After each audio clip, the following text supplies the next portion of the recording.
People think that everyone's having one, and it actually is quite rare.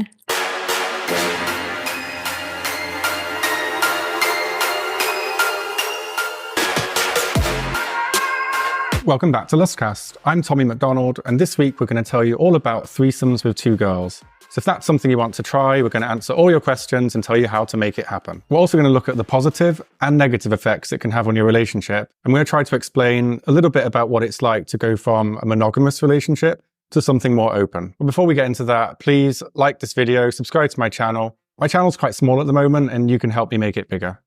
So joining me to talk about threesomes today is a couple that have just started having sex with other people. That's Alice Lovegood and her husband, Matt. They have some really interesting things to say, especially on open relationships and how to go about that. So let me know in the comments if you agree with them or not, or if you have your own opinions, and enjoy the podcast. How's it going? Good. How are you? I'm really good, and it's fun to be in London and to see you again. Yeah. How about you guys? Yeah, it's nice to be in London. We just found out we're going to move to Bristol soon, which is very exciting because you don't get very many threesomes in North Devon. No? I thought when you live like in the countryside, that's pretty much all there is to do is just to bonk each other. Well, it is and it isn't. Yeah, we can bonk each other. Yeah. Well, I meant everybody. Yeah. No, it's quite dry, if I'm honest. Well, maybe it's not dry. It's just dry. Selective options. Oh yeah, that's the thing. You can't be picky. Maybe not the unicorns that you want. Yeah.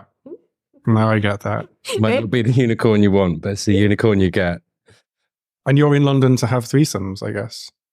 Well, threesomes more so. More. It's actually my birthday party today. Oh, happy birthday. So it's not my birthday today, but it's my birthday party because my birthday is on the 30th of December, which is like the worst birthday. One of the worst. Ever. My sister's is Christmas Eve, and it's terrible. Yeah. Yeah. So I was like, right, I'm having my birthday on this day. So we've hired a dungeon. Nice. Yeah. Just for you two, or? Well, it's just for us two at the beginning, and then it's for everyone else. And then filter on in. Yeah. Is it a ticketed affair, or how do you do it? Yeah, it's like a very curated group of people. Nice. That I want to bang all of them. It's controlled, isn't it? We don't want an odd one out. Well, actually, someone is bringing their husband. It's just, he just like sitting in the corner. So that's really interesting. Yeah. Is he one of those like people that likes to be furniture or something like that? I'm not sure, but she's a hot wife. So he's like a cut. Oh, okay. I think sometimes he gets involved as well. But yeah, I've always heard the hot wife guys say they're not cooks. They're like different. But well, he did actually actively say, like, I'm a bit of a cuck. And I was talking to him about it because I actually enjoy watching him. And it's like, I think people see cucks as like this really negative thing. But actually, I think it's really beautiful. They just like seeing their partner in ecstasy. Like, I think that's... It can be, but there's also a humiliation aspect of it. Yeah, for some of them. I think it ties a bit into toxic masculinity. Like your idea of what a man should be, it goes against it. Yeah. So I think you've got to fight if you're in. So you've got to fight to be in tune with it. Yeah. And it's the best right-wing insult. Like that's the one. Like when you hear that's it, like the one now. there's no comeback from it. Yeah, it's like they got me. Yeah. Yeah, I am. It's like what can you say? Like someone calls you that, it's like I'm done.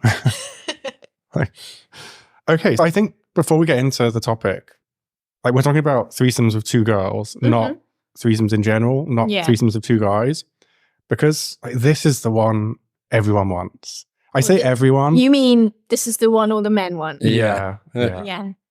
Don't lie. Yeah, well, that's yeah. There was a unanimous then, definitely. Well, this is the thing, and this is like, I think it might go in some difficult areas because men obviously want it. Like I think I said to you before the show started that for me, it felt as big as losing my virginity. It felt like something I've got to do to get to this like level. It's like, okay, lost my virginity. What's next? This is the one. This is like, okay, now you really know what you're doing. But I don't know, girls don't really have that so much, I think. And from what I've experienced, it's often seen as like something a girl will do for her man rather than for herself. For me, like, I genuinely like women as much as I like men. So I find it like, I think I'd find I've actually never had a threesome with two guys at this point. It is something I want to do, but I feel like with having an extra woman, it's kind of easier. Like there's less pressure on me. Oh, that's interesting. So I've heard girls say that with two guys, it's easier because there's like less complicated emotions. I think it depends on who is involved because, you know, if it's like a threesome with two women who aren't like fully into each other and it's all about the guy, then there's like that competitivity element and that, well, I want his dick. Like, but like, I think if you enjoy women as much as men, then, you know, it's all good. Game on. Yeah. How about you? Was it a big ambition for you? I think if you put like a sex bucket list down for men, I think we've all got it on there. And I think it's a bit like of a masculine thing as well, because you do obviously Alice loves girls as well, and it's equally stimulating, but there's like a bit of your brain that thinks like, is this all for me? Like you feel like the main event. I think being the boy among two women, and I think it's the same versa for women. You feel like the main event. Yeah, and I think sometimes, depending on your fantasy, if you want to be the main event, then that's really attractive. But if that's something that like scares you, then you don't like. I think if I had two guys, I would be like, oh God, what do I do with all these willies? Like I have to please them all. Like, that's a lot of pressure. But with like, and I think as well, like it is part when we had the threesome. It was partly for you, but that was really exciting for me. It's like, oh, like, look at me. I'm the best girl. I'm the best wife ever. I give him another woman. Like, that's a nice thing. Yeah, I think for me, before I had a threesome, I wasn't thinking about pleasing other people or would this be difficult. I wasn't even thinking of myself. It just was like, it was like an achievement. And I just had to do it, I think. And I think the reality is so different to what you imagine before you try it. Yeah. So I think that's like the kind of stuff we can really get into today. Yeah, definitely. Yeah, definitely. So I guess like just to kick things off, why don't you guys tell me about your first ever threesome? Yeah, it's actually on our page. It is on our page, yeah. We filmed nice it. plug. Effortless. Does it count if it's work though? I think so. Yeah? Yeah. It didn't really, I think a lot of what we do on the page doesn't feel like work. Yeah. Because we've always stuck to like the things that we want to do, the things that we want to experience with the people that we want to experience it with. But there is obviously a difference because like, you know, a lot of people watching want to know like, how do you organize a threesome? How do you ask someone to have, and we had a gateway to that. Like, do you want to work with us? Yeah. And it takes a lot of the pressure off of, you know, the organic, natural progression into having a threesome because in the back of your mind, like, well, let's work. So, yeah, it does make it different in certain ways, but not in other ways. Yeah, and also like, the rejection's easier to handle. Yeah. But then at the same time, I think as well, you can't fully enjoy it because you're like, well, is she enjoying it or is she just enjoying it for the camera? Yeah. But we were really selective about who we chose to do it with. So I think if you're not paying the model, you know they're there because they at least like you a little bit. Yeah. Well, she's one of my like really, really good friends. Yeah. Yeah. And she also like does in-person stuff. So she's really used to being like the extra person and really conscious of, you know. It's like a guide. Yeah. Yeah, fully. For etiquette, she'd always be paying attention to you and your feelings. Like she's out the corner of her eye, like yeah. Which I think we'll talk about that a lot because there's so much you can do to make it so much. And I never easier. thought of the, let's say, escort type person as an option for threesomes, but I think we'll definitely get into that as well. Because it's really common actually. Yeah. I think it's actually a really good option. Yeah. Yeah. I think smart people, when they cheat, hire escorts. Yeah. Smart people, when they have threesomes, hire escorts. Yeah. Because it's just drama free, isn't it? Yeah. you're paying someone for a service. You know you're going to get a good experience because that's what they do. Yeah, I think beyond that, it's the emotional side. Like, you don't feel like that third party is trying to take your partner away. There's it's the drama. Yeah. There's no drama. And people obviously misunderstand a lot of the time. Like, escorts, a lot of them love what they do. They love being able to do that for a couple. Like, how nice. You go, you give a couple a really nice experience as an extra. It's like they enjoy it too. You'd hope so. A lot of them do, I think. Like, not all. Some of them might despise it, but some of them really do love what they do. So it's not. Yeah, most like long-term ones must love what they do. Or they wouldn't do it. So tell me about your first threesome.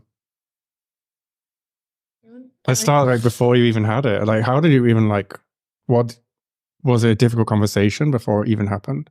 I don't think it was. Like, so we had decided to kind of open our relationship. Mm-hmm. And I think this was like one of the steps we had kind of thought about doing to do that. Yeah, I think taking the first steps probably harder for me than you. Mm-hmm. And this was like the carrot on a stick thing. And it's like, this is what non-monogamy can be like. And it wasn't just that though. I think it was like, I wanted you to understand that sex doesn't always equate to feeling, and it can just be sex, and it can be really enjoyable sex, and that's it. Mm-hmm. And like, you hadn't actually been with anybody else before, had you? So I think this was like an opportunity to be like, look, sex can just be sex.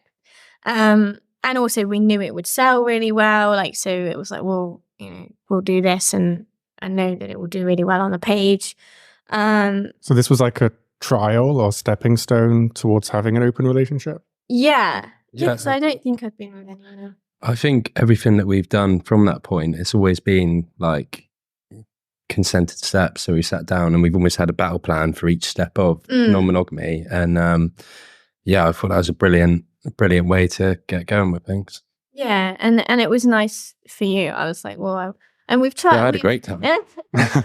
We've like tried to set up stuff since then, haven't we? But we just haven't really. It just hasn't really happened. It's just been busy as well. Yeah. But I really enjoyed it. You really did. Yeah, I did. Yeah, because we did 2 different scenes. So the first scene was literally just a threesome, just all having sex, which was fun. And then the second one was like more of me. I was still like watching and filming, and like I enjoyed that as well. But I discovered I wasn't. I'm like, nah, I enjoyed it, but at the end I was like, no, I'm getting involved now. Like, I want to be a part of it. So so let's like back up a little bit then, and just like, so because like when you know you're gonna like have a threesome that day, was it like excitement, nerves? Was it weird to like maybe just like sit down and be like, okay, let's talk about having a threesome? Like, what's the conversation like? I think for me, because I'm not as established in the industry as the 2 gals, I'm sat there and I'm like, and they're like, okay, we're having a threesome, and it's like, yeah. I think a mix of anxiety and excitement. Yeah, but you're right. Like, once we got to it, weren't you? Yeah, the physicals I found really easy, but like the kind of discussion before, it was like, let's jump to that bit, and then we can feel more relaxed. Yeah. Was it like professional or friendly? Both, really. Yeah. And it was very different too, because I've had like organic, not on camera threesomes, and it did feel very different to when we did it for the camera. I've never had an organic, natural threesome. Sober. Really? Oh, so I wasn't. It was really probably one of the best sex I've ever had, to be honest. Because basically, it was me and my friend Reed. She runs, and she was they're like non-monogamous, and her boyfriend was like, we were at a party, her party, and he was like, oh, can I kiss you? And I was like, I don't know, like, where's Reed? Like, he was like, no, it's fine. So I was like, okay. And then I was like, no, go and get Reed. And she like walked in and was like, what's going on? But like in a horny way. And then, yeah, it just kind of went from there. But at a party, so definitely some... In it. Not a sober. No, I wasn't sober. Definitely not. Yeah, since I stopped drinking, it'll be like 4 years sober soon. So it's quite amazing. But I haven't had a threesome since I stopped drinking. Yeah, maybe you need to get. Yeah, you need to find the middle ground, don't you? I just don't know how. Like, it's I've had girls that have wanted threesomes that I've been dating over the last 4 years, and then I've like had other girls I've been seeing at the same time that have also wanted threesomes, but getting them together, the logistics. Yeah, it's so hard. Like we've had that quite a lot recently, haven't we? Where like there's a couple of people that are my friends that want to play as a three, but every time there's like, we set something up, oh, someone's ill, or oh, like, this isn't right, or or someone cancels, or it just is really difficult to make it actually go from 4 to. It's crazy. Yeah. And then we've even had it where like we were doing our kink training, kink practitioner training, and we met someone who had like followed me on Instagram, or we went out that night, didn't we? Yeah. And then it was just like that, like kind of we thought it was going to happen, and then it was like, no, it's not. It didn't. So yeah, it's hard. I think the circumstances behind that one are kind of funny. What? Because you were so tired? What? She has narcolepsy, so she's on like a clock. Really? We probably fell about half an hour before the clock. It was like, oh. Yeah. She was like, I'm too tired. But then I did play with her since, just me and her, and she fell asleep. That's so funny. Yeah. I was a bit like, oh, you don't know what to do. Just tuck him in. Oh, get an Uber. It's cute. It's cute, but it's like, oh, yeah. I guess she didn't like that.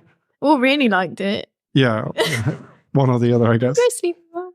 That's funny. Usually it's men that go to sleep after sex. But I don't know. I think I get sleepy when I actually orgasm. Maybe that's why it's mostly men.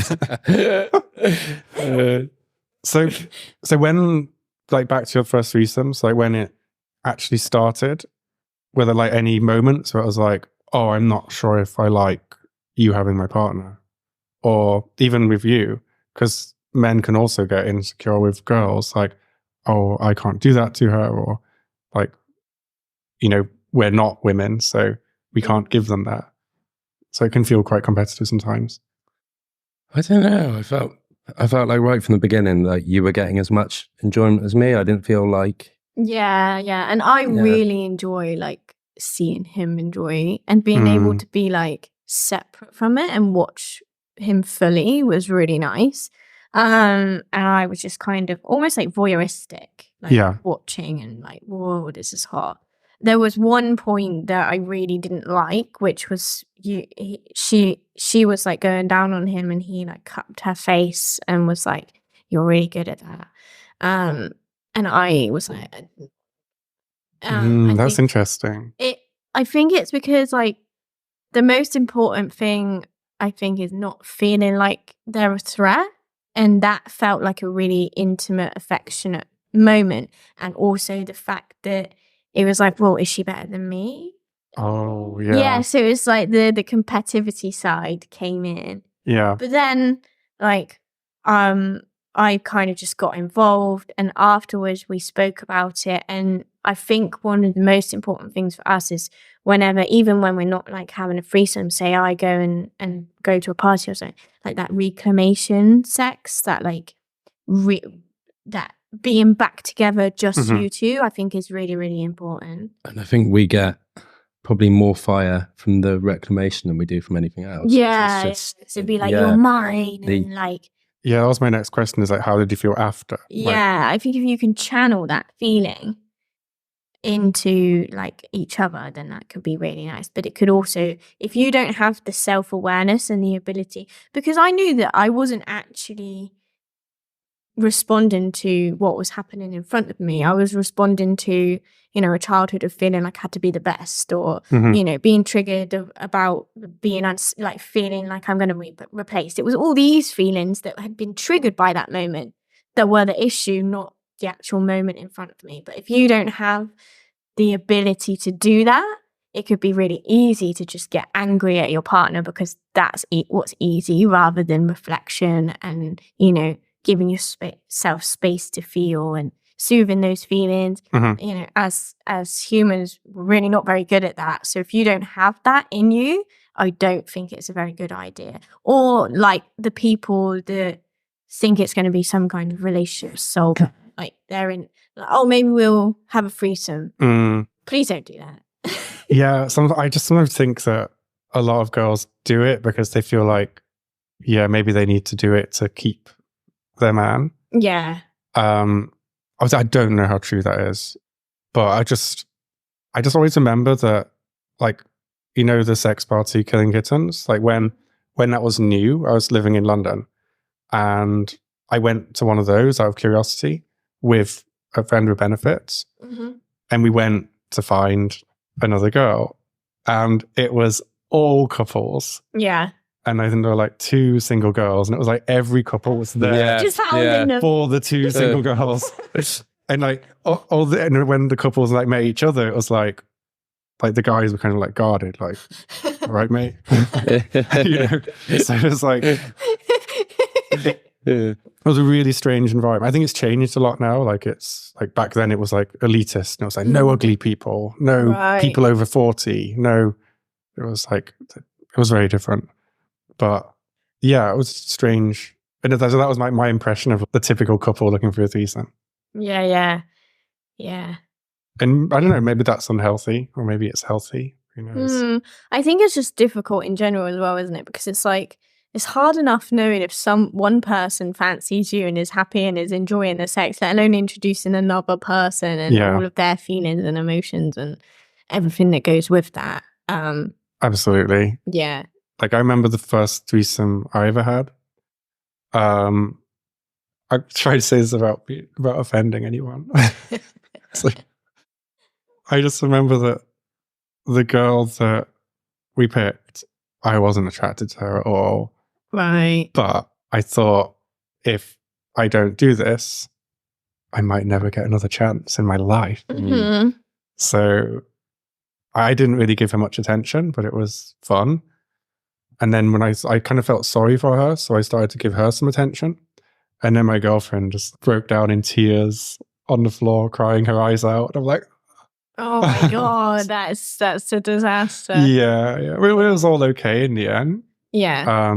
And we got back into it and it was all fine. But yeah, it was really, really weird.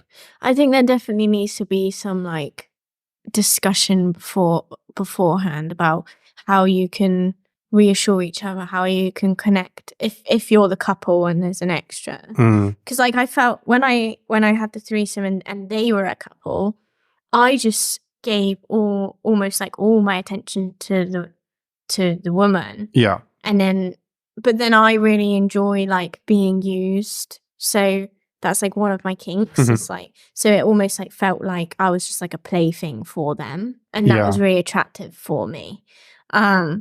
But I think there needs to be conversation like before, like, you know, how do we communicate if we're uncomfortable? Like, what do you want me to do? You need to have those chats because yeah, like we didn't have any conversations like that. I was just so happy to be doing it. So it was like, it's a bad thing. And I think also there's insecurities. 100%. So like one of my current friends with benefits, she has a lot of threesomes, but she won't have a threesome with a girl that's prettier than her. In her eyes. Yeah. And she's very beautiful, but she doesn't think she is. I'm a little bit but like, it's not that I wouldn't have a threesome with someone but like, I find myself worrying like, oh, I can't make content with her because I look like a sack of potatoes next to her. She's everybody like, no one slimmer than me, no one older than me. Like, see, I don't think no one younger than me, sorry. I don't think I would put those rules in place. But if especially like with like body, because I'm really insecure about my body, I think if say like we had a threesome with someone who didn't have any extra skin and like had really nice bum pump, and then you were paying a lot of attention to that would make me feel like, oh, well, he really likes it and he really wants that. I don't have it and I can't give it to him then. So yeah, there's definitely that. So do you have rules in place to stop that happening? No, it's just kind of, that's just me reflecting on things that could, but we do have some. I think more we've had conversations and we do talk about a lot of stuff in depth before and after. And we've got that, we kind of got that rhythm with things. Yeah. I know what to look out for to protect you in that circumstance. And I think you know to do the same for me. Yeah. And also, like, we are so secure in our relationship that, you know, nothing can compete with 10 years and 3 children in a marriage, you know, generally. So I feel very safe with him. But I think if, say, I was having a threesome with a guy who I was a friend with benefits and somebody was really hot, like I felt they were a lot hotter than me, I think I would find that a lot more difficult than if it was us. Because I'd be like, am I the spare part? Like, do they even really want me here? Like, you know, should I leave? Because that's the fear, isn't it? Is the person, the man will run off with the other girl. And just to bring it back to a trending topic, but that seems to be what's happened with Destiny, the streamer.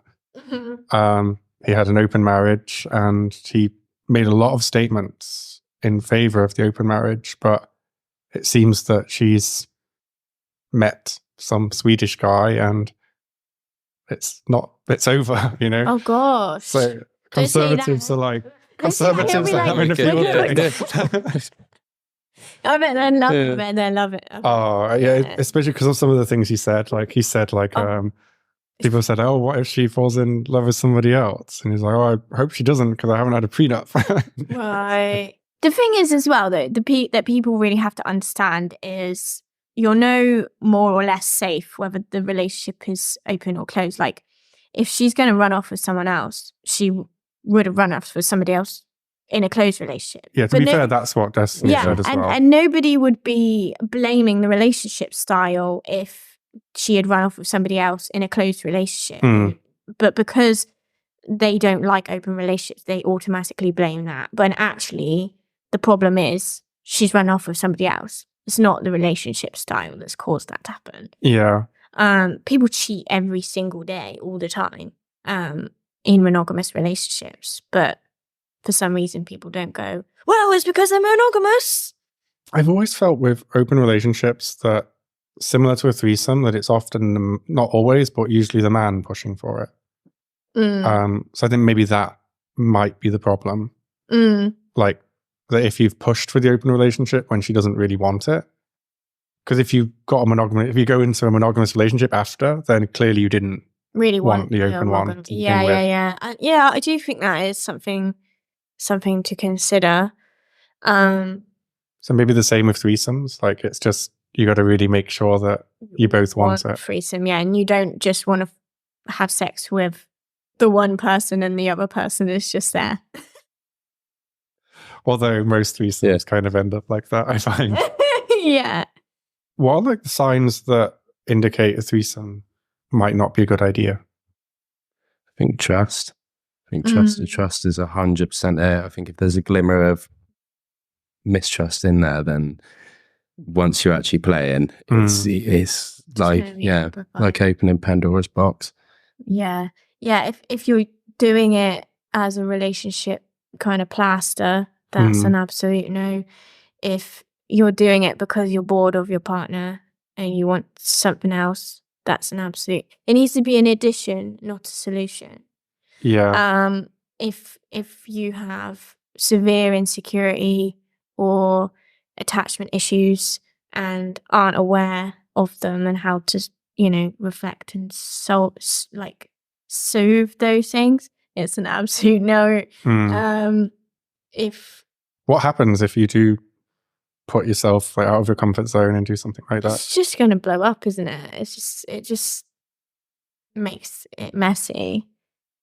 Like, I think any issue that you already have is just going to be amplified. Yeah, and I think the thing is, once sex starts, you kind of just keep going, don't you? Even if you hate it, it's like, okay, just get through this. Please don't do that. I know most people do. Please stop. Yeah. But, it's like, it's like going on a roller coaster. It's like, okay, we've gone over. Yeah, it's like, we've just got to stay on this ride until the end. Yeah. But I think that's the main thing to bear in mind. Like, really break down why you want to do it. Is it because you want this sexual experience and it sounds fun and you're interested in having more experiences in your life? Or is it because you're bored of where you are, or there's an issue and you're trying to solve it? Yeah. And how do you even bring up the conversation with your partner? Because if I just say to my girlfriend, oh, how about we have a threesome? Most girls are going to be quite offended at that. Or like it could trigger insecurities. I think asking without expectations is a big one, because sometimes you can have like an open forum and you're like, right, this is what I want, and you can explain why you want it. If it's denied and you're still pushing, you're in a lot of trouble at that point. My asking at all, like once you've asked, you can't unask. Yeah, this is how I always say it the same with like kinks and stuff. I think a really good way of doing it is ask as if it's not your intent. So you can be like, oh, I had this really hot dream where there was like this other girl. And it was so hot. Like, what do you think? So obvious. Yeah. Girls are much smarter than that. Like, or put like have a TV show on where there's a threesome, or just keep watching like Open House on, or like smutty TV. Yeah. What again? Yeah, again. But basically, have a conversation starter that isn't "I want this." It's "What do you think about this?" Like, oh, your friend Susan's very attractive. No, don't do that. Please don't do that. Your sister looks good today. Or have you like offer the opportunity for them to talk about their fantasies first? Like, that's true actually. Because when you ask girls their fantasies, often they say, "What's your fantasy? What's your ultimate sexual fantasy?" Or "You've never told me, what your ultimate kink is." And then naturally, usually in a conversation after they've talked about theirs, they will want to learn about yours, and you can introduce it in a way that doesn't feel like, like a threat or a request. It's like a. And I think just, talking openly about sexual history as well, like what they have tried, what they liked or not. Because I think so much of it comes down to how much experience they have. Because I personally find that most girls that have not tried it want to try it. Because there's a curiosity. It's a top fantasy. It's like when you look at like Justin Lamilla, he did a huge thing on sexual fantasies, and then there was another one done in the Netherlands, and top fantasy is always an extra person.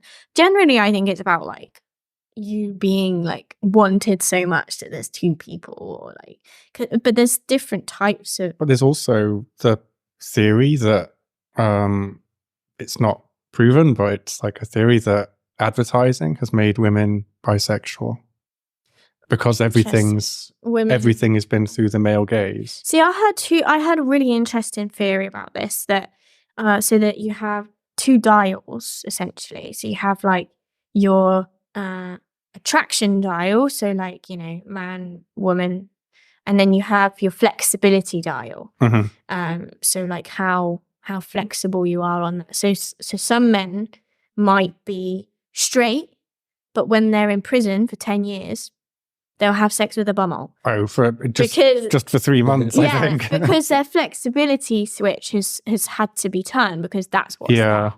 And there's apparently the research, they've done a lot of research that it's not necessarily that women are more bisexual than men. It's that their flexibility dial is way vaster. They might identify as straight, but they're quite happily have a woman involved. I find girls are less squeamish, whereas men, their flexibility is very low, so they're like straight and absolutely not, you can't even touch my bum because that might indicate that I might actually like a man one day. For me, it's more like if we compare a threesome with two girls versus two guys, obviously no problem trying two girls, but two guys, like I'm the kind of person that growing up, if someone shared a can of Coke with me, I'd be like wiping the Coke can, So I can't drink out of a can of Coke that another man's drank out of. So how can I share a girl? I understand. And I've even had like when I've been in like content houses and stuff, if a woman's filmed with someone and then they're like, have you had a shower? Or like they won't even kiss them because they're like, oh, you just sucked his dick. And like now you're going to kiss me. Like that's really, whereas women are. Yeah, women are much less squeamish. Do you think maybe it's because, it's going to sound really gross, but women kind of have to deal with more bodily fluids. No, I think and we're things just and not stuck in a patriarchy where for some reason any kind of gayness is seen as wrong. I don't see it as gayness. For me, it's like I'm the same with girls. I think a lot of guys Like, it is if to do I'm with not gayness. attracted to the girl, I don't want to share a can of Coke with her. I'll wipe it. I So don't think with the that's man, I'm not. I don't think that's standard. I think it's more about That's just a me thing. the worried about being any kind of identifying with being gay. I feel like that's the issue. Yeah, it's interesting because it kind of it's quite extreme with men. It's like they either want to share or they don't. Then I think if you think about it biologically, that actually makes a little bit of sense because to a woman, she's going to get pregnant whether or not there's another woman.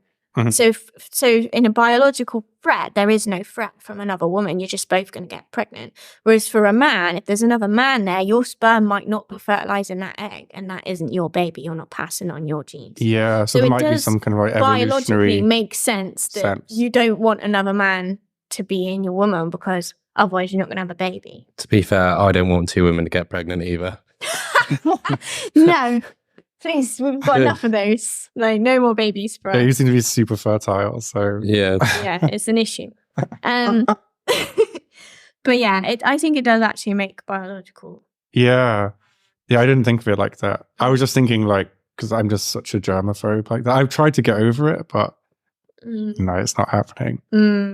But I think as well, like in terms of threesome, when you think about a threesome with a guy and 2 girls, it's very much expected that the girls will be playing together and doing stuff together. Whereas a threesome with 2 guys and a girl, it's not. Unless it's a bi threesome. Unless it's a bi, but that's quite rare. Usually it's like, okay, we'll fuck this girl, but like, don't touch my dick or look at my penis. Like, just concentrate on the thing. Or is it like going to the toilet where you don't look down? You get a high Eiffel Tower it, like, but they mustn't like touch pee-pees. The sword should never cross. Yeah, because I was talking to someone who's had a lot of threesomes, and he said like his limit is like DP one in the puss, 1 in the butt. But he's like, I could not do 2 in the one hole because then I'll be rubbing dicks. Yeah, it's like absolutely not. And then he literally used those words. Oh, it's too gay. I mean, it's fine to say, I think. Yeah, but it's like, yeah, but why is that an issue? Why would that be an issue if you're not? You're not. You're not. And even if you were, why is it an issue? I think it's not that it's an issue. It's just that it's not a turn on. Yeah. It's a turn off. Yeah. Like they just, again, for me, it doesn't have to be a man I'm not attracted to or doing something sexual with anyone I'm not attracted to. Yeah. It's just, yeah. No. Or sharing Coke. Just would share so much Coca-Cola. Yeah, I identify that one. Yeah. Nobody likes to. Oh my goodness. Okay, let's get into like the hard bit. Like, how do we find someone for a threesome? I'll leave that share to you. tips. I'm going to make notes on this. Yeah, so I think it's not easy. And why is it so hard?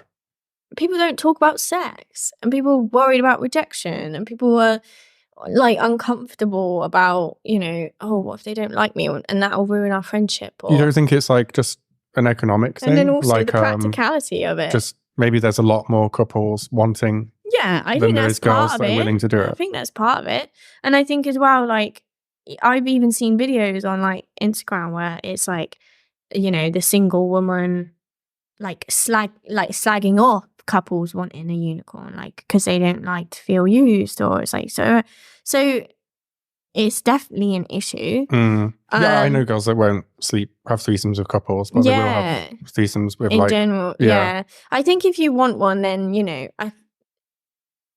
using the sites that are there, Field, Fabs. Really, you think it's worth going online? I think so. Quite hard to find people because no more hard than going up to someone. Oh, excuse me, ma'am, would you like to have a threesome with us? At least people are there. They know what they're there for.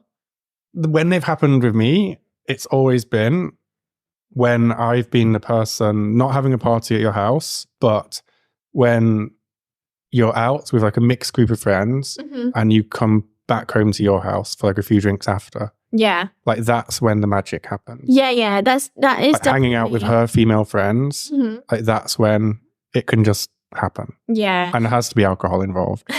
I think as well, like, if you go to events where like, you know, sex is quite, you know, like kink events and stuff. Yeah, that's like a lifestyle, isn't it? Like entering a lifestyle. That's why it's happened for me Yeah. quite a lot, is because I am in that lifestyle. But I feel like, because most couples don't have an open relationship, but they still might want to have a threesome. yeah, but then there is like community now in, you know, like swing hub and swing. There's it's much more open and accessible now, and people are, you know, more out there that they like it. So I think getting involved in those things is, yes, it's a lifestyle, but that's not a negative thing. And you could go and just sleep with each other and like, what? Sure, you know, but being around people that are open to those things. Yeah, that's the easiest way, isn't it? Is to go into a community. Yeah, and make friends. Yeah, or start an OnlyFans. Yeah, or do that. Get paid for it. Or subscribe to ours. Come on in. We'll have you as a unicorn.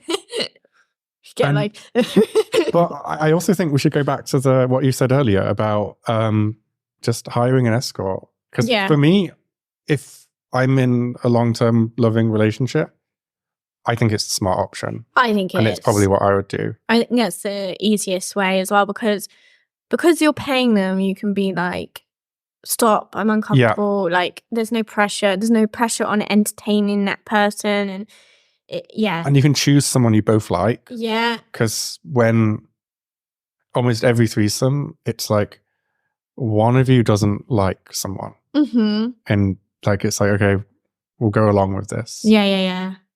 So it's...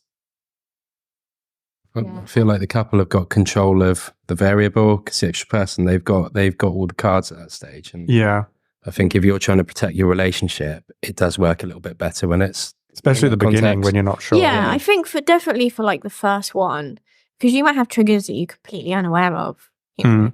So I think that's a really good option. But you know, after you've done that. And what about things like, would you recommend, say, like getting a hotel so you don't like soil your bed, you know, with that memory? I think that's a good idea. I suppose a new bed's probably cheaper these days. It's cheaper. Hey, no one said a threesome is cheap. Fair, I actually think that, because say we'd brought Peach back to our house and it went really badly. Peach? That's her name. Sorry. Of course it is. But if it went really badly, like you can't be like, oh, we'll leave that memory there, you know? No, I agree with that. Yeah. Or maybe an Airbnb. Yeah, but I've got to move house. I've got to buy a new bed now and buy all new sheets. You slept with that woman right in our bed. Yeah. I think it makes a difference. Huh? You did too? Huh? But people do, like when people cheat, for example, if the cheating's happened in your bed, that's kind of more traumatic somehow. Yeah. I think that lets your imagination kick into gear as well, and that's always going to be a bit yeah, because you think that's where I sleep, like with you. Yeah, and also if you have a bad experience, you don't want to like sleep in the messy sheets with like someone that's gross. No, I think that's a good option. And you can ask them to leave, like you say. That's the key. Yeah. But I think you would lose something in that, because I think when you have a spontaneous threesome, it can be one of the most sensual things in the world. Yeah, because you're always in the back of your mind, if you have an escort, does she actually like it? Well, because you miss out, you kind of like, unless you've got a lot of money, she's just there for the action for that like hour or two. Yeah. Whereas like when it's spontaneous, it can be there. Yeah. And also I think like there's also like, you want to feel, one of the biggest things about the fantasy is being desired, feeling desired. That and if in the back of your mind you don't think they want this, then that removes that. Yeah. So yeah. And so how about actually during the threesome? Like, is there any etiquette?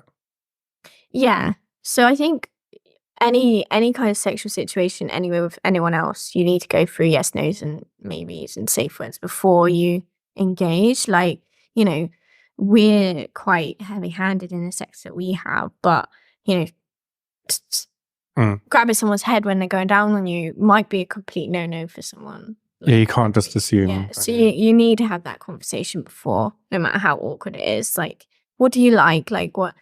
And then during, I think the most important thing was like eye contact. Like, it's almost like permission, looking for permission repeatedly. Like, that's what I felt like it was. Yeah, definitely. Yeah, I'm trying to think, and I was thinking, like, even before sex started, I remember the first one I had, the girl came over, and then it was like, right, what do we do? So I was like, you want a drink? And then I was like, cook some food. I was like, quicker. Made a roast tuna steak. Let's cook some tuna. I didn't know what to do. Oh, I love that. That's amazing. That's amazing.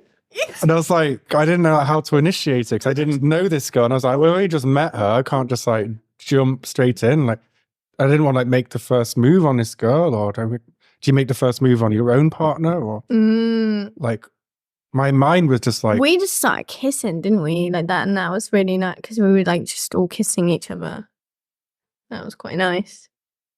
I quite like as well, like even little things of involvement, like say she went down on him, like if I hold her hair or like, you know, like kiss, like pay attention. So like I've been in one before where they were having sex and obviously that could be like, well, what do I do? But like, you know, talking and kissing her, or like there's lots of different things that you can do to make sure you're like involved in some way and not feeling like a odd one out. Yeah, I think with two girls, you never feel like, at least as a man, you never feel like, you feel like you need more hands, don't you? So it's like, you never feel like that, I don't think. But maybe if you're a girl, you can feel like that because you've only got one. I think so as a girl, like, because you're like waiting for your turn almost.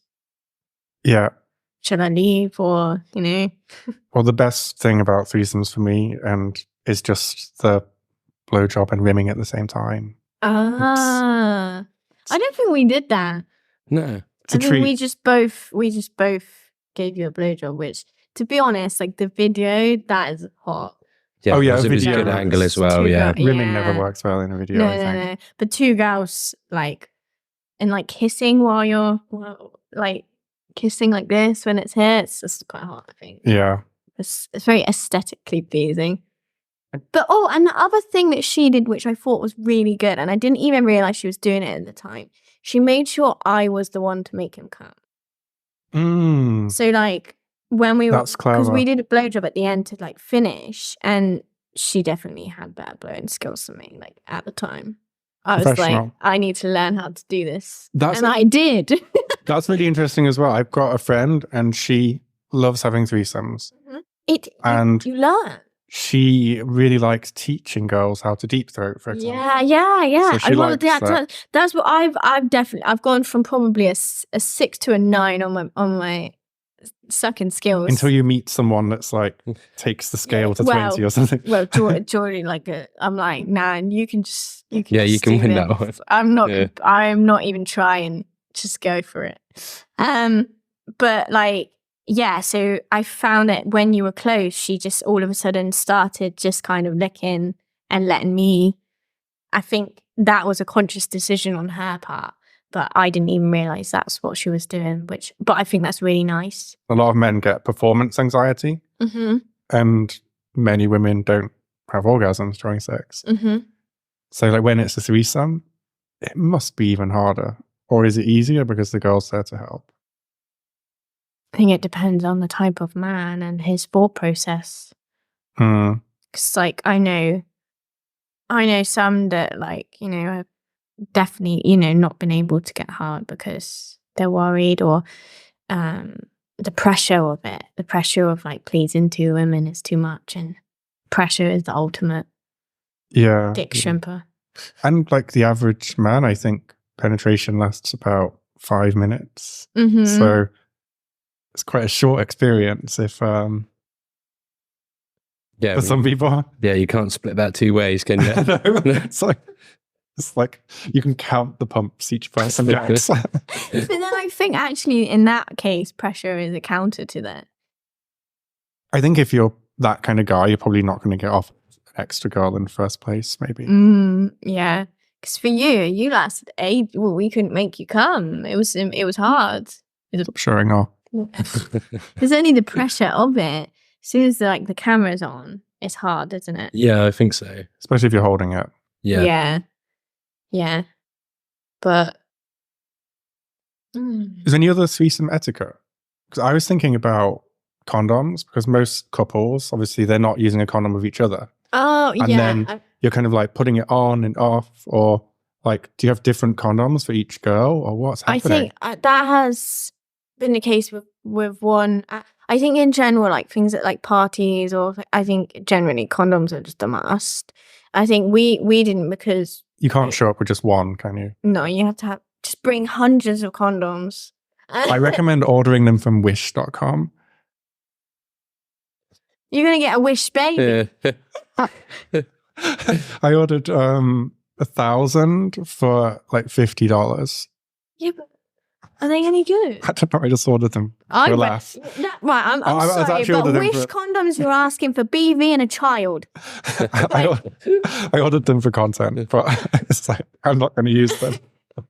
But I'm just curious if anyone would use them. But you can buy them, and they're like brand name as well. They're like probably fake, right? Yeah. But BV and a child. Don't use them. You wouldn't use a Wish condom? Absolutely not. Not even just to test it? No. What do you think people in China use? Would you use a Wish sex toy? Because they use plastic that's not body safe. I didn't know they did. Yeah, they do sex toys. They melt. Like those toys melt. They melt. And they're putting that inside you. You're just asking for a recipe of... Okay, what about AliExpress then? Absolutely not. just go and buy reputable brand condoms that are in date. So don't buy condoms from China, is that what we're saying? Is this why there's so many Chinese people? Brand, but there isn't. They did the one child rule. Yeah, because their condoms don't work.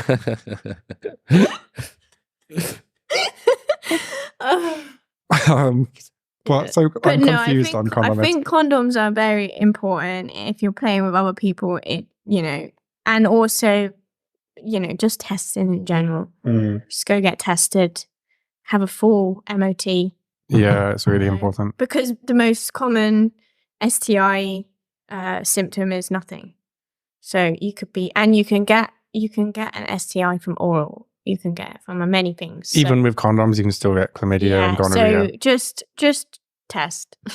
Definitely. One thing I want to ask is, like, say you're having a threesome and you're both not really feeling the girl. How do you get her to go? I don't know how you get into it though, because unless something happened during, call me with an emergency.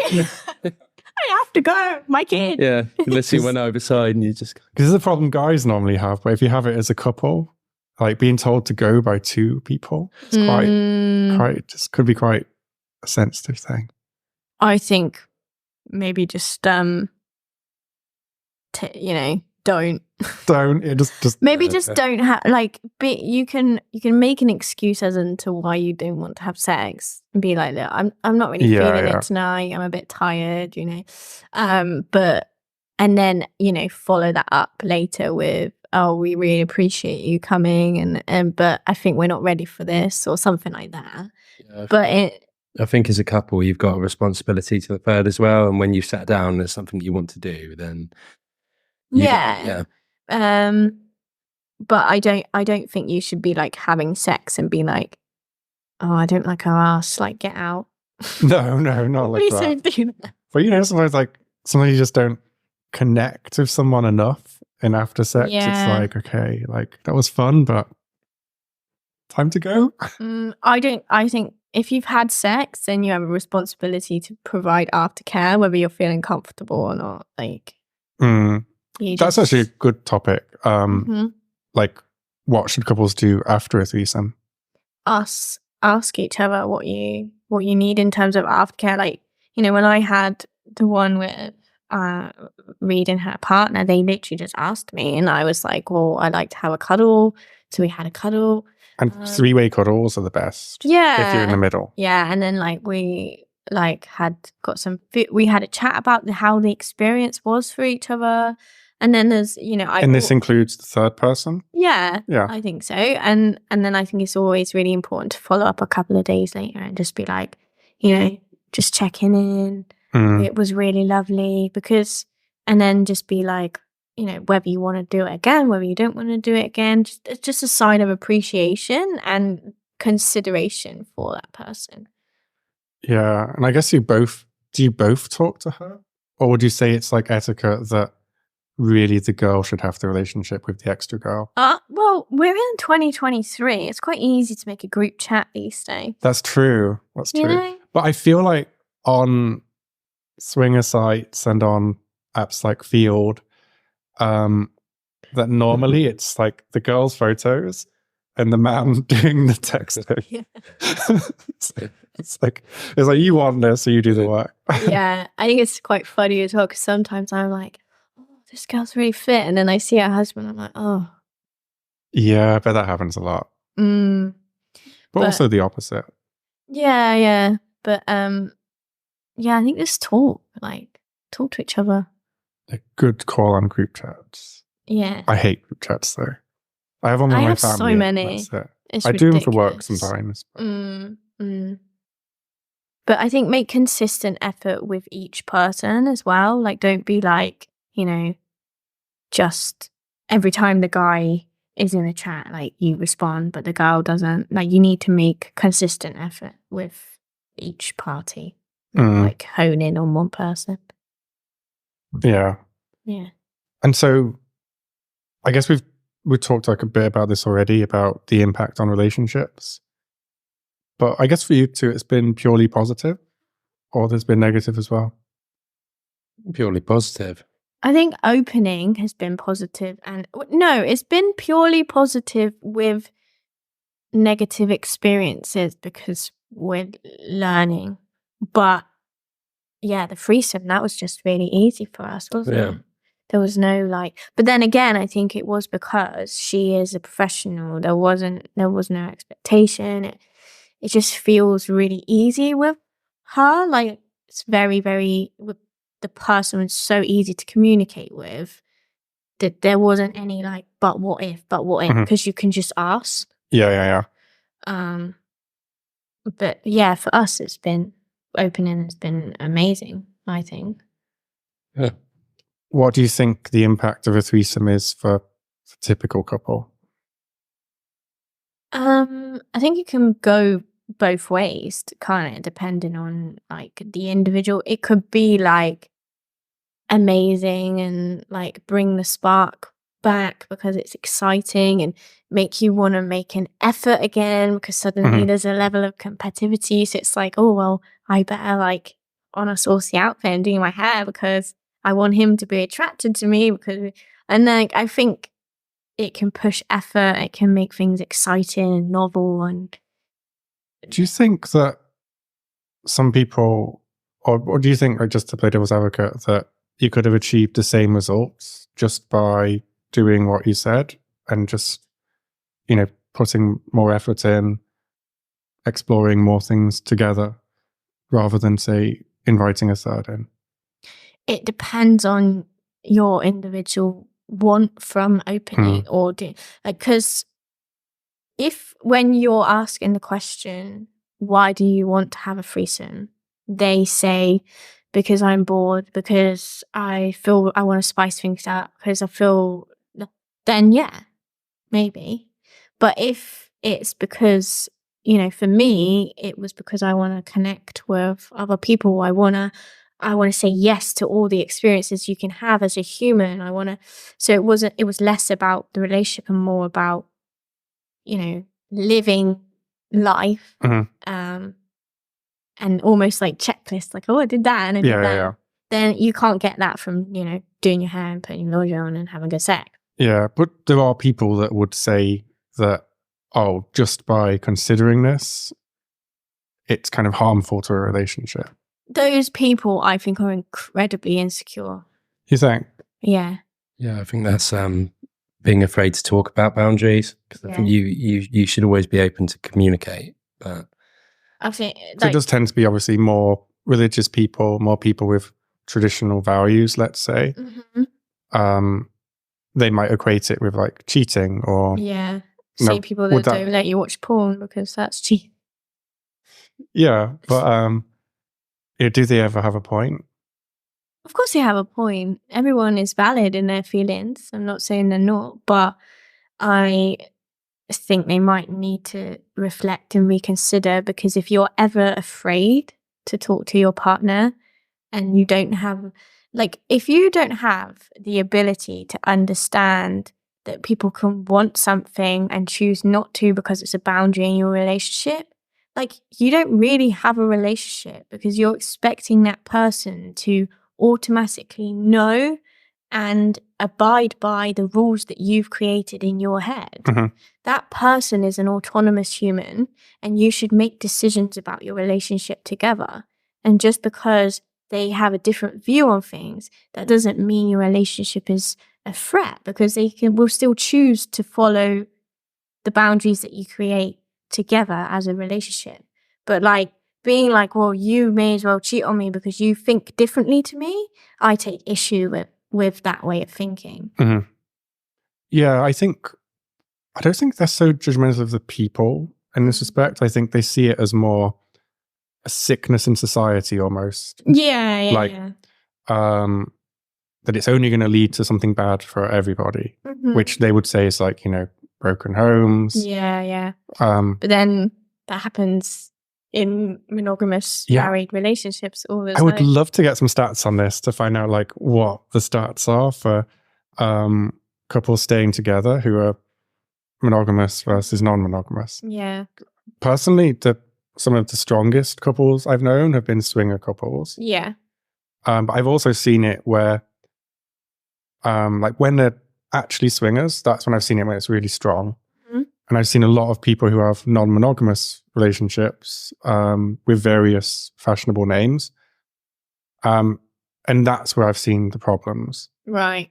When they haven't like embraced that lifestyle of just that more hedonistic lifestyle fully.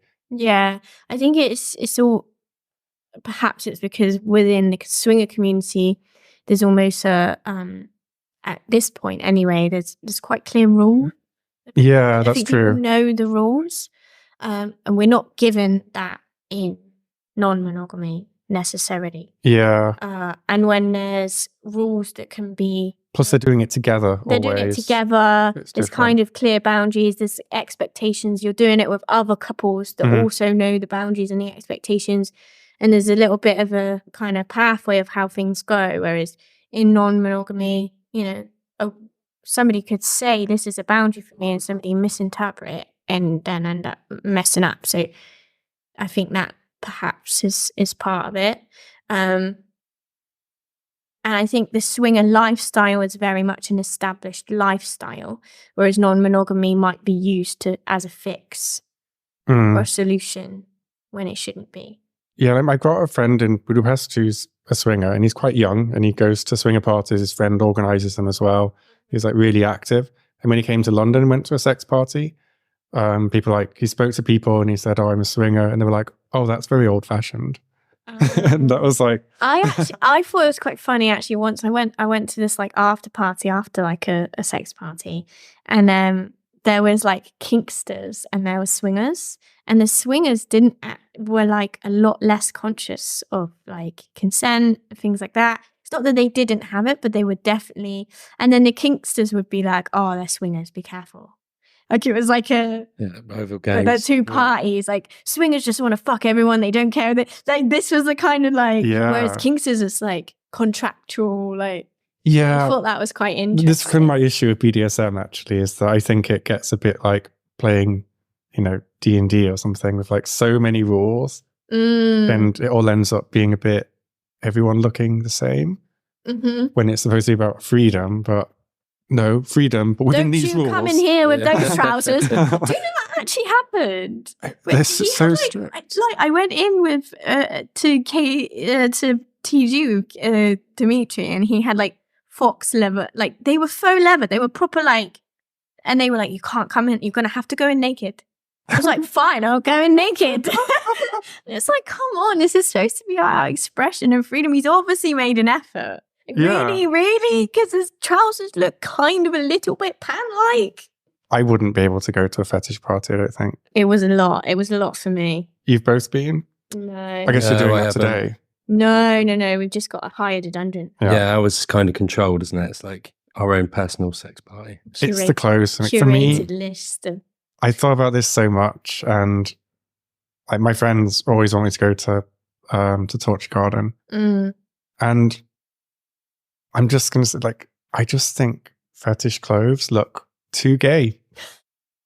Sorry, but they do. I think you'd rock them.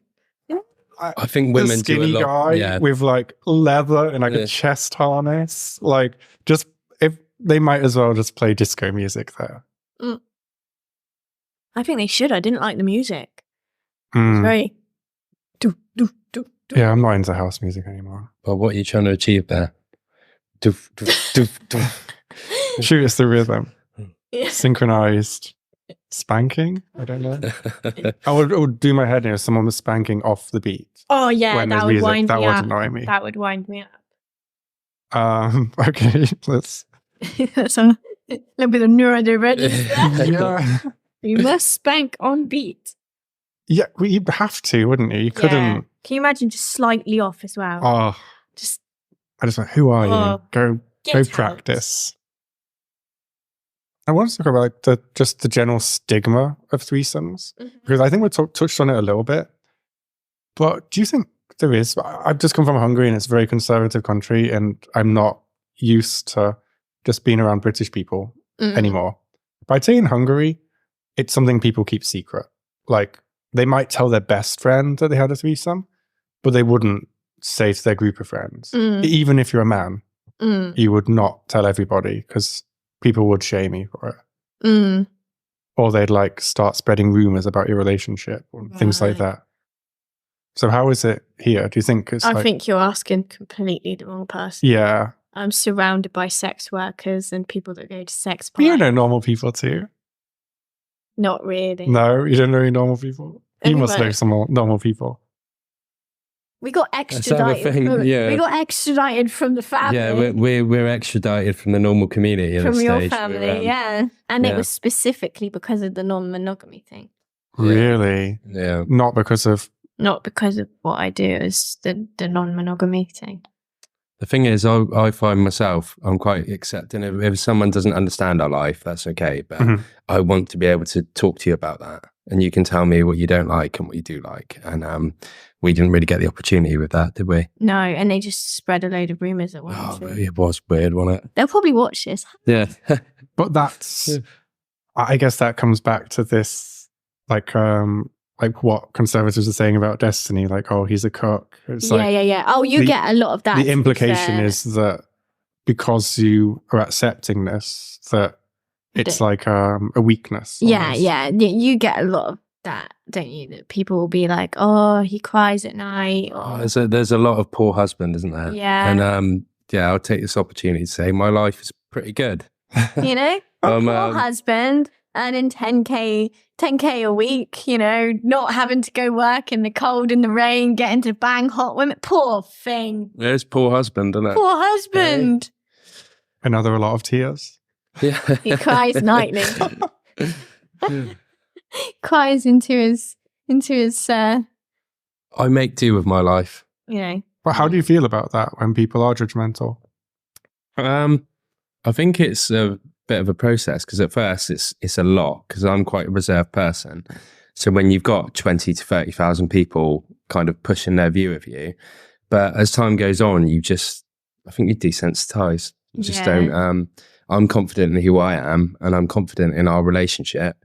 And I don't think people who see us for 2 to 3 minutes or 20 to 30 minutes on the internet are a better place.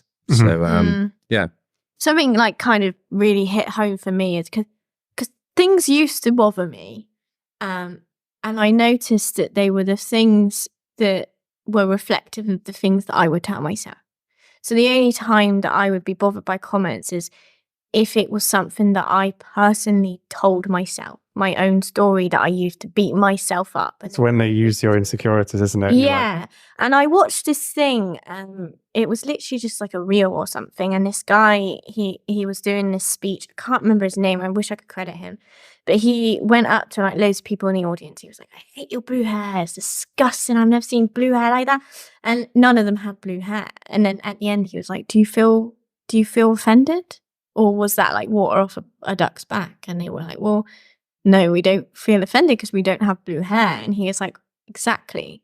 So if you know your truth and you spend your time, you know, being true to yourself, knowing your story and being confident in that, then nobody can hurt you because it's only when they're reflecting your own voice back at you that it hurts. So that kind of changed my perspective on everything in the comments I received, because the cuck comments and stuff used to get to me because I would worry, like, what if he does feel like that? What if he hates this? And was it a process though? Because the way I've always dealt with it is I can understand it, because before I did this lifestyle, I also thought the same. So like maybe like, was there a time like when you thought the same as them, but then now you have a non-monogamous relationship, you've gone through some changes? I'm not too sure. I think a little bit, like, because you used to say, "Oh, I don't think I could handle you being with another man." I think we've definitely challenged a lot of thoughts. Yeah, I think it's been like a process of, you know, is this the line? Let's see what it feels like. Yeah, I think it's actually sitting down and thinking about it, because I feel like you've almost got like your pre-built settings. Yeah, like this is okay, that's not. And when you actually sit down and either talk about it practically or try it, my line's gone from here to the other side of the table. Yeah, it's really interesting to say that, because I think that can also work the opposite, where you're conditioned to think that hedonism is the desire. And then when you sit down and think of it, you're like, oh, actually, I don't want that. Yeah, exactly. And I think as well, like with things like non-monogamy, a lot of the fear is like, you know, them running away. But by like, you know, consistently coming back and it being the same and being reassured, it's like, okay, you know, because like before you were fine with women but not men, and then, you know, kind of reflected on why that might be, and it's like, oh well, I feel like a woman isn't a threat, and then now it's like, okay, well, a man's not a threat either because you always come back. Final word on threesomes. How do we wrap up? Oh God, go have threesomes. All I can say is, like, if you're a guy listening to this, and most people are guys, and you haven't had a threesome, just try and get one. But, like, and if you do, just be very thankful, because it's so hard to get. I think people think that everyone's having one, and it actually is quite rare. Yeah, I think especially like what my audience tends to do is look at me and go, "What? He's had one? Like then I should have one."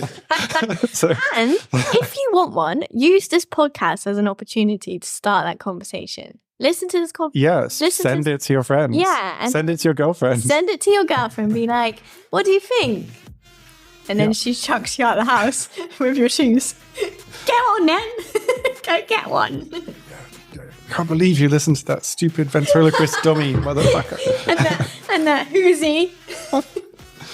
All right, but no, so thanks so much for that. I learned a lot, and I got to share some embarrassing stories. Yeah, it was fun. Thanks for having me again. No, it's a pleasure.